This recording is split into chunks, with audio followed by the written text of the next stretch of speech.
if we become, as the Buddha said, I am not human, I'm awake.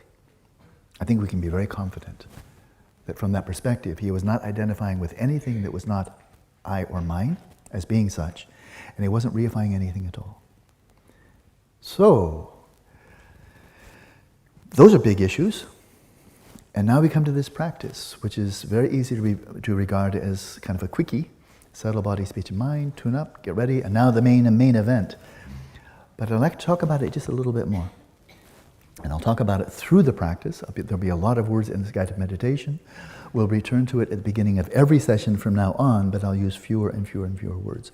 But when we settle the body in its natural state, a state of dynamic equilibrium, a state of balance, the three qualities we are imbuing the body with are a sense of ease, of stillness and vigilance. So right now, this is a posture of vigilance with the legs down. But as we're doing that, so that's very good, that's what we're doing, relaxation, stillness, and vigilance, that's good, that's it. But what are we doing that's deeper? And that is when we are attending to the body from the stillness of awareness, letting awareness rest right where it is, and from that, like a lighthouse, casting light out over the sea, but not jumping into the sea. As we rest in the stillness of awareness and let the light of our awareness illuminate the somatic field, and simply be aware of the range of somatic of warm, cold, firm, moist, soft, hard, and so forth. As we're attending to the somatic sensations arising throughout the field of the body from the stillness of awareness, if we're doing it very cleanly, we're attending to the somatic sensations arising in the field of the body very much as I'm attending to you right now. I think you sense I'm fully present. I'm not mind wandering. My mind is not going elsewhere. I'm giving you all my attention I can, giving you my full attention.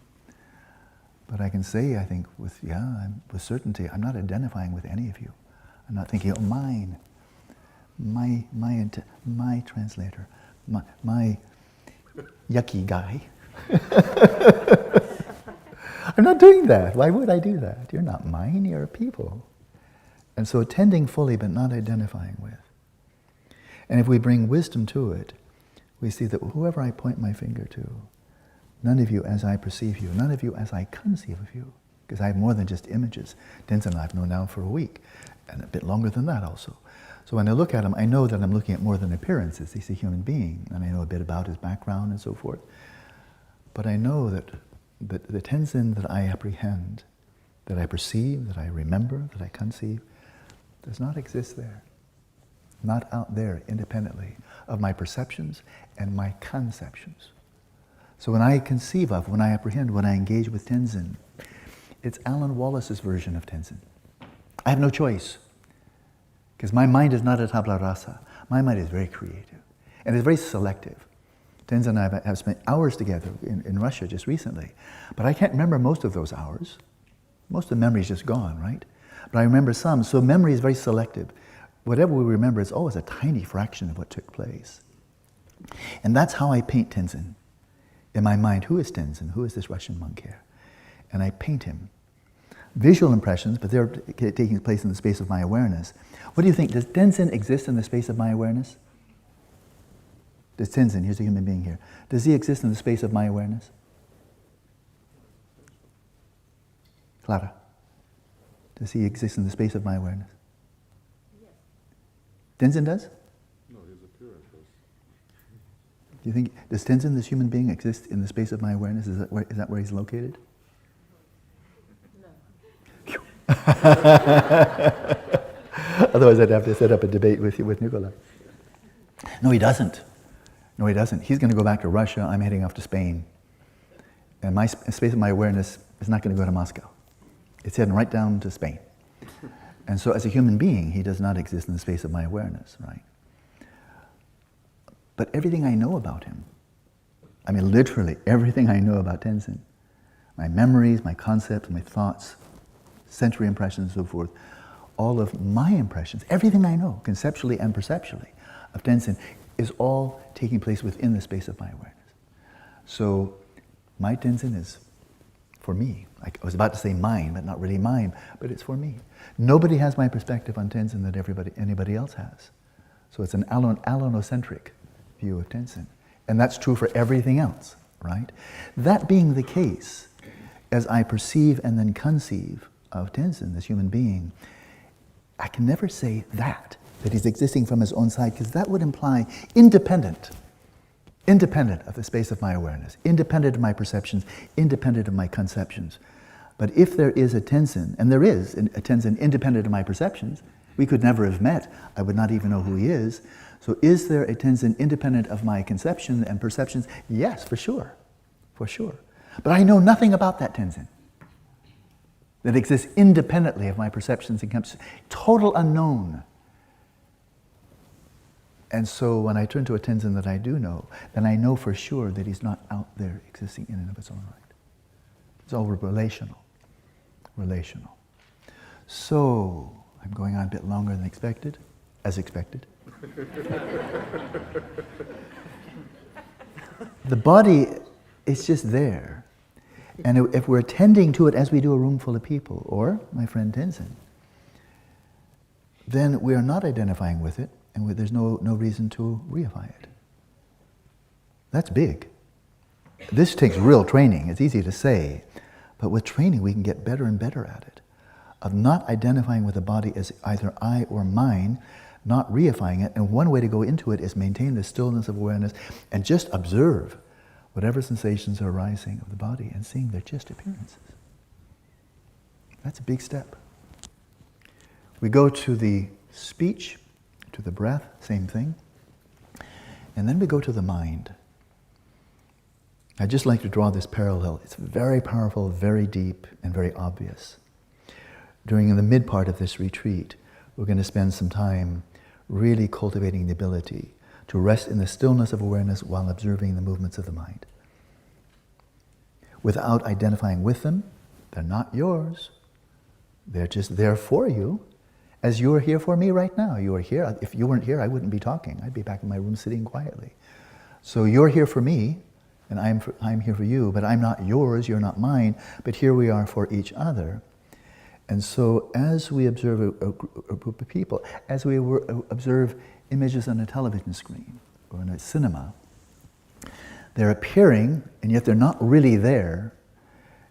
And so when in this daytime practice of observing the mind, when we develop a skill that does not come naturally, but can be cultivated to an extremely high degree with profound insight, to observe mental events as mental events. Not as mine, not as I, and not as inherently real. When we cultivate that habit more and more deeply, and it's just seeing realistically, because mental events are just that. They don't belong to anybody and they're not inherently real, existing by their own intrinsic nature. If we can simply get realistic with respect to the events taking place in our minds during the waking state, we can literally become lucid with respect to our minds in the waking state. This is a big deal. Rest in awareness, that's your home, that's your couch, that's your throne, and observe the mind as if it's just a mind. And mental events are just mental events with no owner and no inherent existence of their own. Do that in a dream, and it's called lucid dreaming. In a lucid dream, you're recognizing mental events as mental events. It's that simple. And by that realization, insofar as it's thorough and deep, that experience in the dream of recognizing mental events as mental events frees you from suffering, from anything that might otherwise be caused in a dream. Practicing the shamatha practice of observing the mind, resting in the stillness of awareness in the midst of the movements of the mind, and seeing them for what they are without any projections upon them. You can be as invulnerable to mental suffering in the waking state as you are to mental suffering in the dream state. Because they're the same. It's the same cinema. They're the daytime shows and the nighttime shows. But it's the same cinema. It's cinema number 6. In the cineplex of your experience as a human being, you have 5 cinemas, 6 cinemas, right? And they're all quite separate. They don't overlap, just like cinemas in the movies. They don't blend them two. You have different rooms.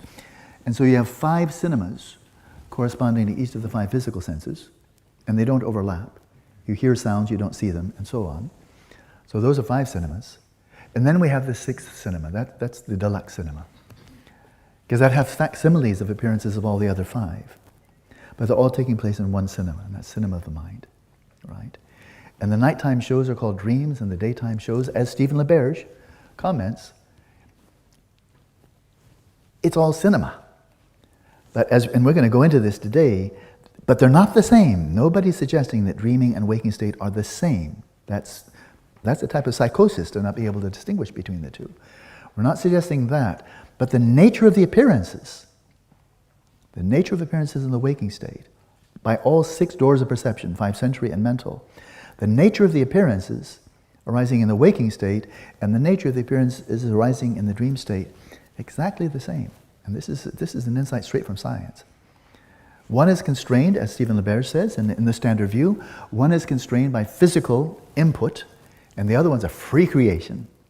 And you see how free when you're in the midst of a lucid dream, and you really become expert at transformation, emanation, and so forth. You really become an expert dream yogi, and you see, wow, this is my palette.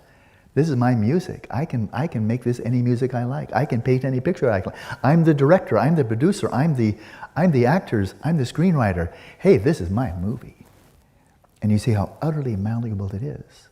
In a very lucid dream, you can make that dream anything you like, within the realm of your imagination. If you don't speak Russian, you'll just be making Russian-like noises, but it won't actually be Russian, right? So I can elaborate on that, but this practice here that we're just about to do so, this is going to be the foundation for everything else we do in the rest of this retreat, is resting the body in that way, so you're observing the body and not identifying with it and not reifying it. That's big. The breathing, the inner speech, we'll get to that. We come to the mind, the other major domain of our experience to which we tend to fiercely identify. And we're going to stop doing that. We're going to learn how to be present with the mind, that I'm here for the mind is here for me, but it's not mine, and I'm not going to identify with it, I'm not going to reify it, and therefore I'm going to disempower it. Empower my awareness and disempower my mind. Because the mind is not kind, have you noticed? It's very flibbergibbet. I mean, it's sometimes nice, but sometimes a pain in the ass, isn't it? I mean, just so annoying. You want to go to bed, and the mind says, I don't think so, I want to talk. You really get upset about something, you say, I don't want to be resentful. I don't care what you want, you're going to be resentful anyway, screw you. And then there it goes. I don't want to be irritable. Well, it doesn't matter what you want. Piss off, you're going to be irritable. I mean, it's really a tyrant. Really a tyrant. So people of the world unite. Freedom from our own minds. The worst of tyrants. The best of friends. And silly and goofy and creative and brilliant and stupid as mud, if you have a mind anything like mine. Sometimes unbelievably stupid. And some say, wow, not so stupid. On occasion we have good days. Okay, that's enough. But I wanted to emphasize, this is not just a little quickie that will kind of slide through, and I've been there, done that, I know how to do that. This is really crucial. This settling body, speech, and mind is really foundational at the beginning of practice. And then during the course of the practice, along the path, just let this get deeper, deeper, deeper, deeper. And then when you come to the culmination, you will have perfected this practice of settling body, speech, and mind in the natural state when you're a Buddha. That's when you perfect it. Because you become completely lucid with respect to everything that you've been identifying with. And in ceasing identifying with that which you are not, you may very well discover who you are. So, please find a comfortable position. We have a bit of, as people have already anticipated, there's a fair amount of floor space here. At any time, I encourage anyone who would like to go into the supine position. It's encouraged by the Buddha in the Pali Canon. It's encouraged by Buddhaghosa, the greatest of all Theravada commentators. It's encouraged by Upatissa, an Arhat. And it's encouraged by Padmasambhava in the Dzogchen tradition. And it's encouraged by my Lama Gyatso Rinpoche. So not everybody likes it, but to say that it's somehow not legitimate, you don't need to debate with me, debate with everybody I just mentioned. And see how you do. So it can be very useful, the supine position. And since we'll probably die in the supine position, or at least lying down, be good preparation. So let's die well, live well in the supine position. is a good posture to learn how to practice in.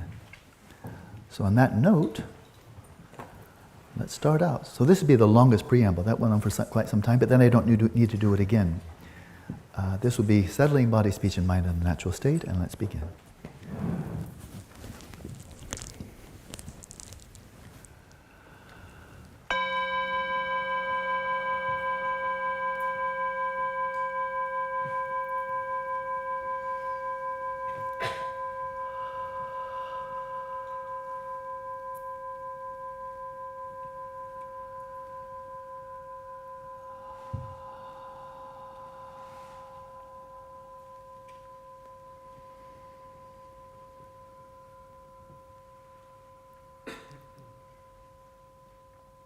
Following a tradition of my own lucid dream mentor, Stephen LaBerge, when he and I led workshops together, we did 6 together, he would always make sure that people had plenty of time to sleep in. So we wouldn't have our morning session until 11 o'clock. Well, we're not going quite that far. But we're gathering rather late in the day so that you have time to sleep in, to practice dream yoga, but also to do your other practices in the morning, including arousing the most meaningful motivation, doing other practices. So I will assume that you've already primed the pump of your practice before you come here. You've aroused your motivation. We're ready to go right in. When you hear the sound of the chime at the beginning of each session, I encourage you to develop an automatic response. You hear the chime and relax. If you feel you're normally located up in the head, let your awareness descend, like stepping into an elevator, going and hitting B for basement. Let the locus of your awareness descend right down to the ground. Come out of your head. Slip into a witnessing mode of awareness without the commentary, the conceptual elaborations. Be inwardly silent. Bring your awareness right down to the points of contact between your body and the cushion, the chair, the floor.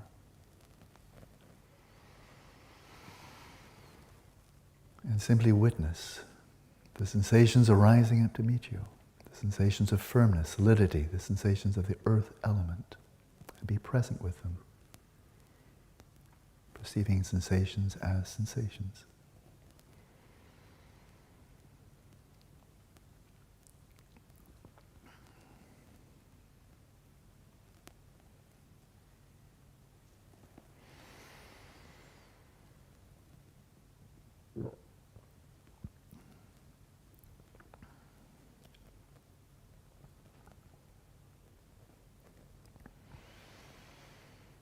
Rest in the stillness of your awareness.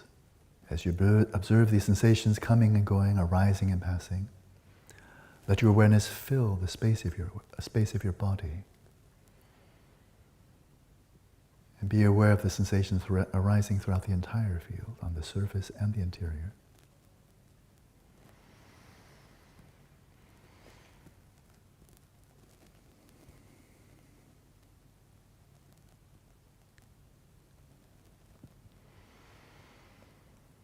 And if any area of the body feels contracted, tight, or tense, as you breathe in, gently attend to it, focus on it. And as you breathe out, surrender those muscles to gravity. Relax, loosen up.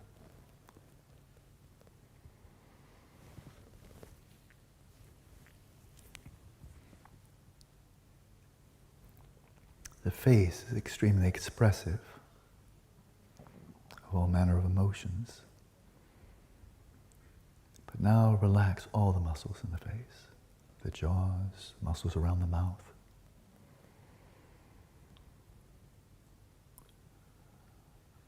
Let your experience of your forehead be open, relaxed. Let there be a spaciousness between the eyebrows. Soften the muscles around the eyes. Soften the eyes.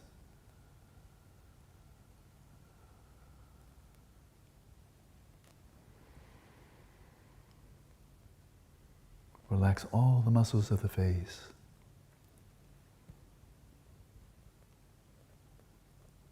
so that your expression right now is one that is carefree, relaxed.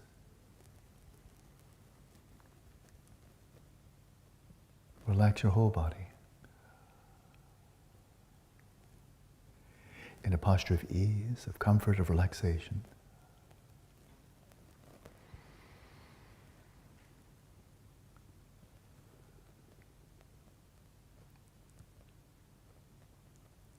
And when you set your posture at the beginning of the session, do see if you can find a posture in which you can be comfortable for 24 minutes.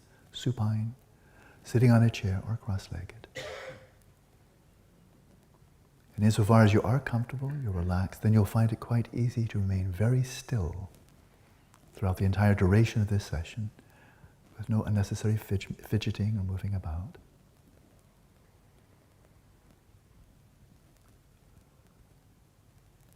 And if you're sitting either in a chair or cross-legged, let your spine be straight. Your sternum slightly lifted, so you're sitting at attention, like a soldier stands at attention. Sit at attention. Sternum slightly lifted, abdominal muscles loose and relaxed, breathing into the belly.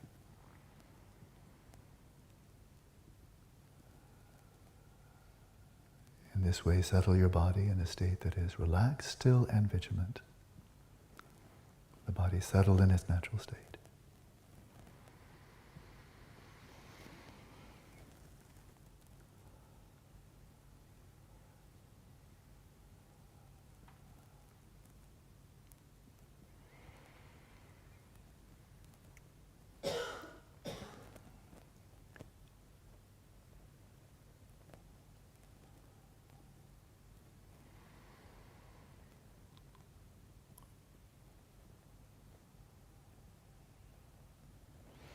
Secondly, we settle the speech in its natural state, which is resting your speech in silence, effortless silence, like the silence of a lute on which the strings are cut.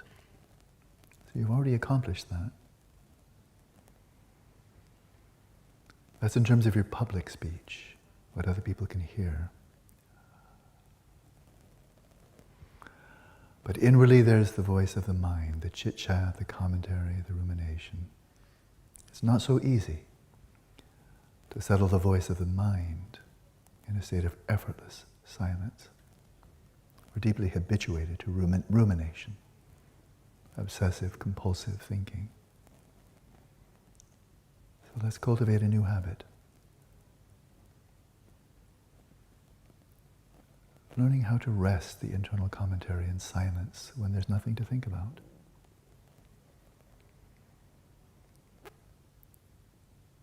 To facilitate this, it can be very helpful to learn how to settle your respiration in its natural rhythm, which means to allow the in and outflow of the breath to occur effortlessly and unimpededly, breathing as if you were deep asleep.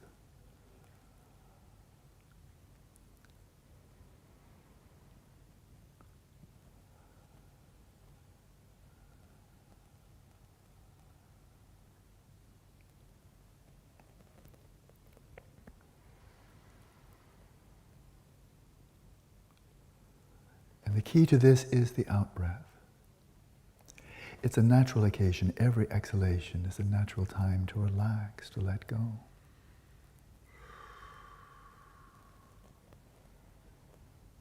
So take advantage of every cycle of the breath with every out-breath, relaxing more and more deeply as you exhale, physically.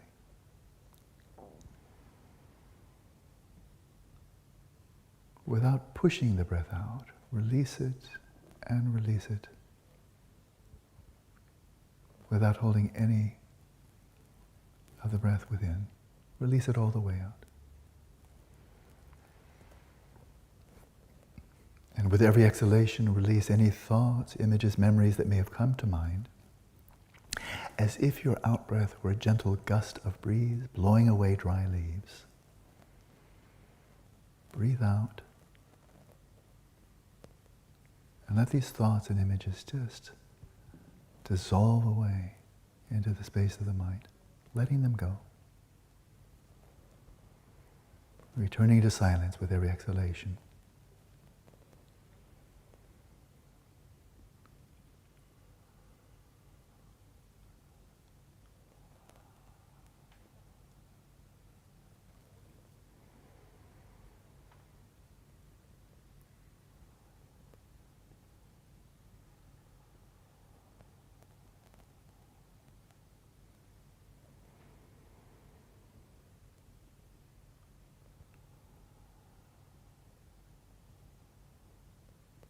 And when you release the breath all the way through to the end, simply relax. There may be a pause before the next inhalation, there may not be. Either way, just relax. And let the next breath flow in effortlessly, without pulling it in, without inhibiting it in any way. In other words, let the body breathe without any intervention, interference, without any preference. Let the body find its own rhythm, restore its balance energetically by allowing the flow of the respiration to flow, to settle, so that with each in-breath and out-breath, the body receives just what it needs. Breathing as if you were deep asleep, egolessly, relinquishing all control.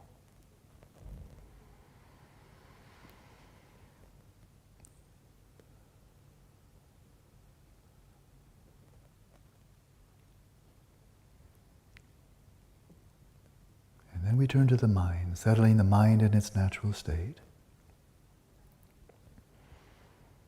We'll approach this stepwise.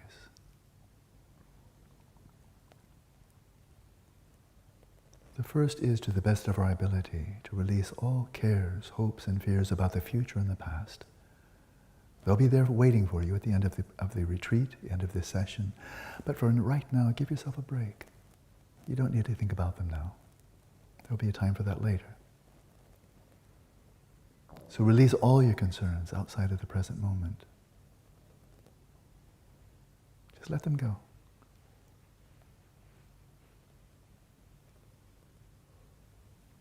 And grant yourself the leisure to come to rest in stillness in the present moment. The opportunity to come to know the nature of your own awareness more and more deeply. Let your awareness settle in the immediacy of the present moment.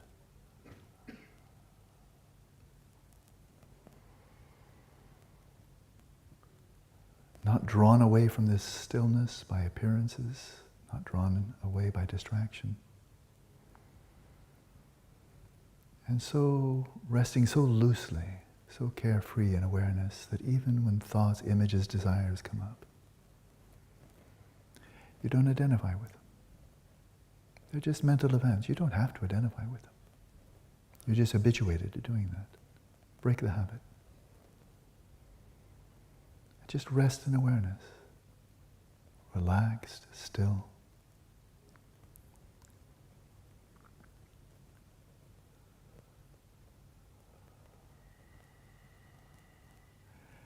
And awareness by nature is clear. It often gets obscured by dullness, tiredness, and so forth. But the very nature of awareness is clarity. It is awareness that illuminates all manner of appearances. Without consciousness, there are no appearances anywhere in the universe. This is how central, how fundamental consciousness is. So set your mind at ease with your awareness relaxed, still, and clear.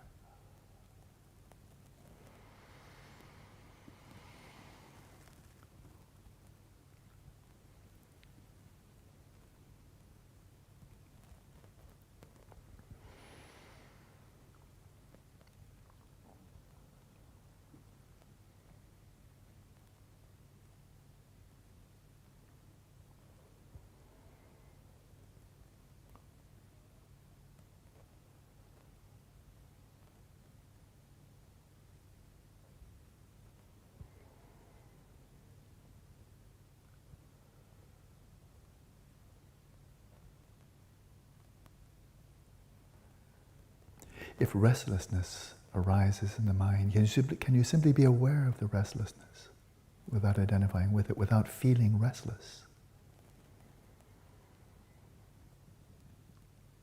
Can you be aware of thoughts without thinking them? Aware of memories arising without your awareness being drawn to the past?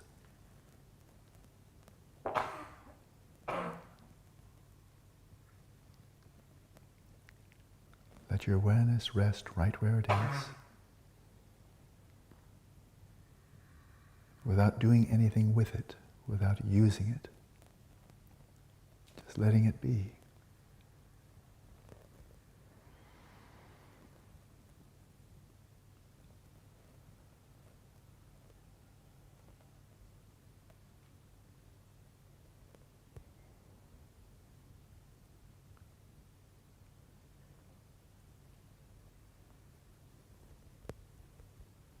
And when we allow the moments to flow by, without focusing on appearances, which is our deeply ingrained tendency, without directing the attention here or there, but simply letting it rest at home, staying right where it is, holding its own ground,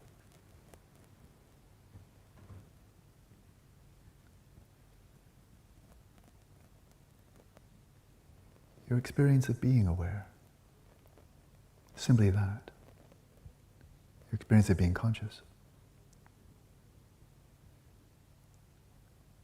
is bound to become more and more explicit, clear, evident.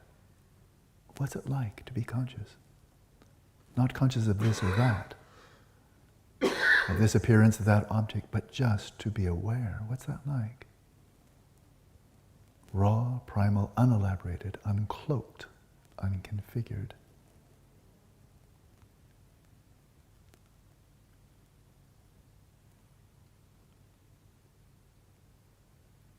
Identify this naked awareness.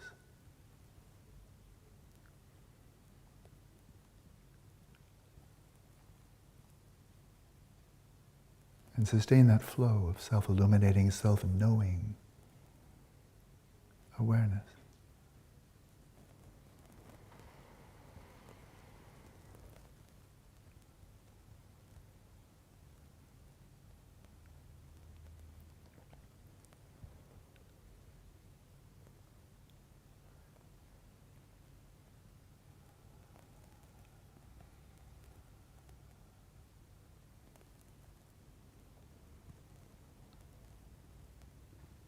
I'll couch my next sentence very carefully.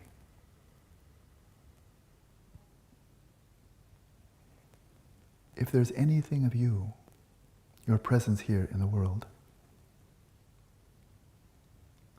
that will continue on for you after death,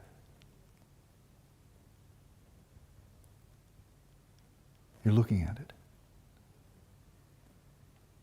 It won't be your body. It's going to decompose, left behind.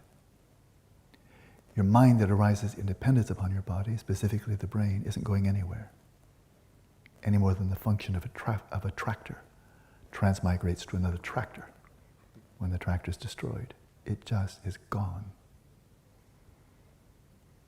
Your mind's not going anywhere when you die. It's arising in dependence upon the brain stops functioning. Your mind will vanish.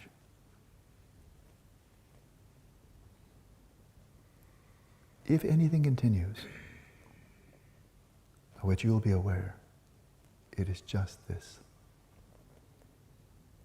Simple, unconfigurated, raw and primal.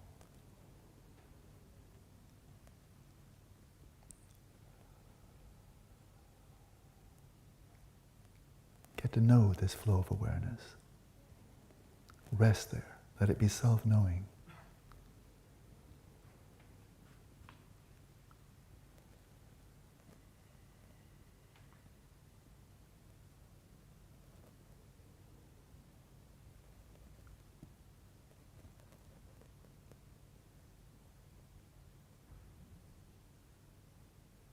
As you focus your awareness in upon this raw experience of being aware, is there anything in awareness that suggests it's a person? Is it you? Is this awareness you?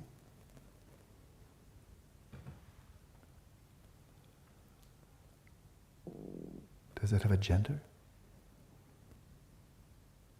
An age? Ethnicity?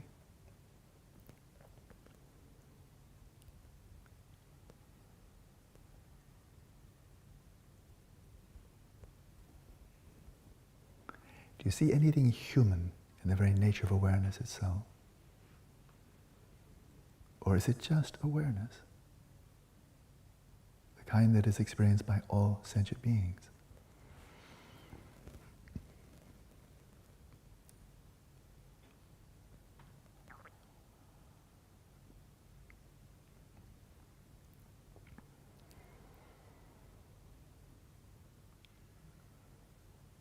We become lucid in the dream by recognizing mental events as mental events. We become lucid with respect to the mind in the waking state by recognizing mental events as mental events. And we become lucid with respect to consciousness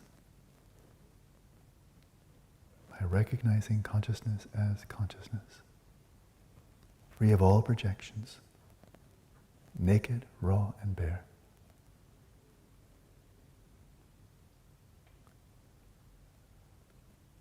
Awaken to the nature of your own awareness that is there for you.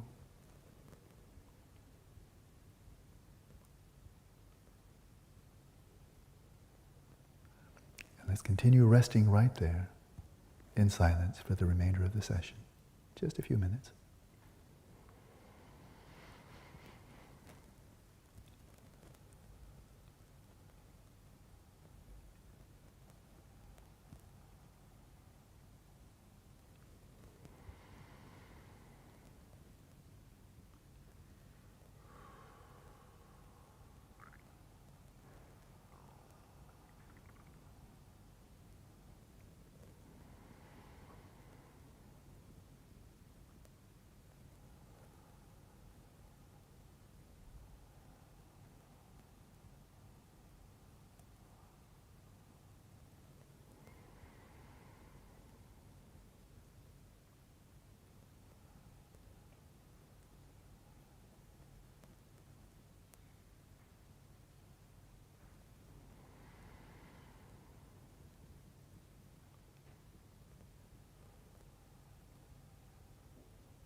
So insofar as we become really expert in that simple, very simple sequence of practices of settling body, speech, and mind, and especially the final one, develop some real expertise there, ability to sustain that flow of radically simple self-knowing awareness.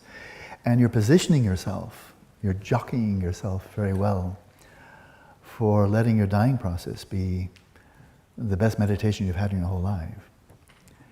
And that is the possibility of dying lucidly. Not many people do, because they're too busy grasping onto that which is not I and mine as being such and so forth, and then it's disturbing and it's unsettling and they're losing their minds and they don't like that. Because unlike losing your mind when you fall asleep, you're going to lose your mind and not get it back again, because that brain's not going to be revitalized, you're dying.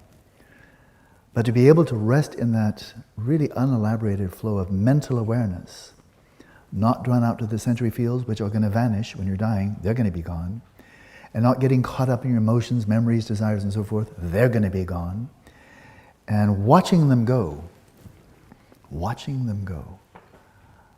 your environment go, vanish as far as you're concerned, watching your body go, vanishing as far as you're concerned, watching your mind go, vanishing with respect to everybody, nobody else sees it at all, and watching the whole system shut down and remaining lucid all the way through. If you do so, then I have it on good authority from my primary Dzogchen Lama, the Venerable Gyatso Rinpoche, that when other people just pass out, the show's over, like at the end of a cinema, it's just the end and the whole screen goes dark. That's what happens. That happens when you die. The whole screen goes dark and you just enter into what in Tibetan Buddhism is called the dark niratainment. For almost everybody, you just slip into the substrate. And you have no more explicit awareness of anything than you do when you're in deep dreamless sleep. And you're just lights out. And so a lot of people believe, based on basically nothing at all, except for I think wishful thinking, that that's what death will be. It's not, you're not even dead yet.